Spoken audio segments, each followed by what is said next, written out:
What will happen if Senator Miriam Santiago became the President of the Philippines? I tell my enemies, stop molesting me, you Mongoloids. If Miriam Defensor Santiago had become the President of the Philippines, the country's political landscape and governance might have experienced significant shifts. Known for her sharp intellect, strong stance against corruption, and commitment to reform, her presidency could have had notable impacts on several aspects of governance, economics, and international relations.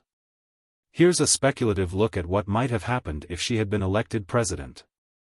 1. Aggressive anti-corruption campaign. Miriam Santiago was known for her no-nonsense approach to corruption, having served as a fierce critic of corrupt politicians and officials throughout her career. As president, she likely would have pursued a more aggressive crackdown on corruption at all levels of government. 2. Judicial and legal reforms.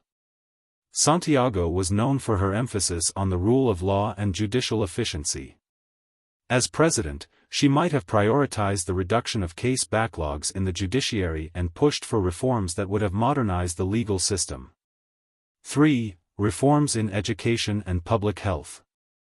As a strong advocate for education, Santiago might have focused on educational reform aimed at improving the quality of education in public schools and universities. Santiago's presidency could have seen the introduction of stronger public health policies. As she fought cancer herself, she may have implemented more robust support systems for healthcare services, particularly for the poor and those facing life-threatening diseases. 4. Economic reforms and good governance.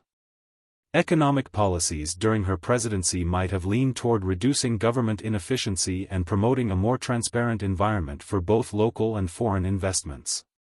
5. Foreign policy and international relations. Santiago, with her strong legal and diplomatic background, might have adopted a more assertive foreign policy stance, particularly regarding issues like the West Philippine Sea dispute. 6. Political climate.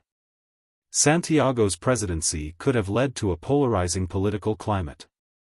Her sharp rhetoric and candid criticism of traditional political elites might have caused friction within the political establishment, particularly with dynasties and entrenched political families. 7. Leadership style. Miriam Santiago was famous for her fiery speeches and outspoken nature, and she would likely have brought that same energy to the presidency. Her leadership style might have been more direct and unapologetic than her predecessors. 8. Legacy.